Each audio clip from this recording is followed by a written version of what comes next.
Hello friends, good afternoon. আজকে অনেক দিন বাদে ব্লগে এসেছি। তো আজকে একটা সাডেন প্ল্যান তৈরি হয়েছিল দুপুরবেলায়। তো আমি, শ্বেতা আন্টি আর ববি আমরা তিনজনে মিলে গেছিলাম বড়া বাজারে। তো এই আমরা যাচ্ছি বড়া বাজারে। আন্টির অ্যাকচুয়ালি কিছু শাড়ি কেনা ছিল বলে তাই আন্টি বড়া বাজারে গেছিলো।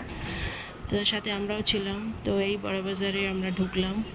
তো ওখানে গিয়েই আমি একটা দোকান ফোন করেছিলাম, খায়তান ক্রিয়েশন বলে, ওখানে আমরা যাব বলে। তো ওখানকার লোকই আমাদের এসে নিয়ে যাচ্ছিল। তো আমরা ওখানে ওই দোকানে গেছি শাড়ি কিনতে। তো ফার্স্টে ওই দোকানেই গেলাম শাড়ি দেখার জন্য। তো আমাদের যেই ধরনের শাড়ি দরকার ছিল, কটন বা লেলিন কটন, ওই ধরনের শাড়ি আমরা এখানে পাইনি। তো ভাবলাম যে এখানে টাইম ওয়েস্ট করে কোনো লাভ নেই। তো আমরা অন্য দোকানে চলে গেলাম। ওরাই বললো যে আমাদের কাছে সেই কটন বা লেলিন কটনের ধরনের শাড়ি নেই, আমাদের কাছে অন্য প্যাটার্নের শাড়ি আছে। তো আমরা ওখান দিয়ে অন্য জায়গায় ভাবলাম যে না, অন্য জায়গায় যাই, অন্য জায়গা দিয়ে কিনে নিই।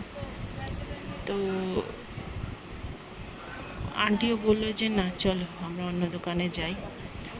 তো আমরা ওখানে আর টাইম ওয়েস্ট না করে অন্য দোকান দিয়ে শাড়ি কিনে নিয়েছি। কিনে নেওয়ার পরে, শপিং হওয়ার পরে, এই আমরা তিওয়ারিতে আসলাম।